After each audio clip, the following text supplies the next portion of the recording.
अस्सलाम वालेकुम दोस्तों, मेरा नाम अभी ताहिर है और आज का मौजू फ्यूचर परफेक्ट टेंस है। दोस्तों, जिन जुमलों के आखिर में चुका होगा, चुकी होगी, चुके होंगे आता हो, उन जुमलों को हम फ्यूचर परफेक्ट टेंस कहते हैं। मिसाल के तौर पर अली खाना खा चुका होगा, वो स्कूल जा चुकी होगी। इन जुमलों में चुका होगा, चुकी होगी आया है, इसलिए हम इन जुमलों को फ्यूचर परफेक्ट टेंस कहेंगे। दोस्तों, ये फ्यूचर परफेक्ट टेंस का फार्मूला है जिसमें सब्जेक्ट के साथ विल हैव, शैल हैव और third form of verb use होगी।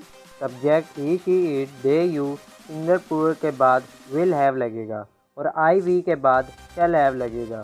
फॉर एग्जाम्पल, वो स्कूल जा चुका होगा, he will have gone to school.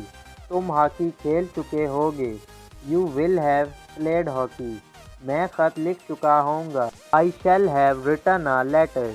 इन जुमलों में ही के साथ विल हैव लगा है, यू के साथ विल हैव लगा है और आई के साथ शैल हैव लगा है। अब हम बढ़ते हैं सवालिया जुमलों की तरफ। सवालिया जुमलों में he, she, it, they, you singular plural से पहले विल लगेगा और आई, वी से पहले शैल लगेगा। फॉर एग्जाम्पल, क्या वो स्कूल जा चुका होगा, will he have gone to school. क्या तुम हॉकी खेल चुके होगे, will you have played hockey.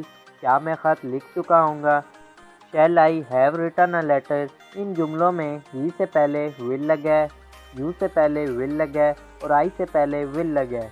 अब हम बढ़ते हैं मनफी जुमलों की तरफ। मनफी जुमलों में he, she, it, they, you singular plural के बाद विल नॉट हैव लगेगा और आई, वी के बाद शैल नॉट हैव लगेगा।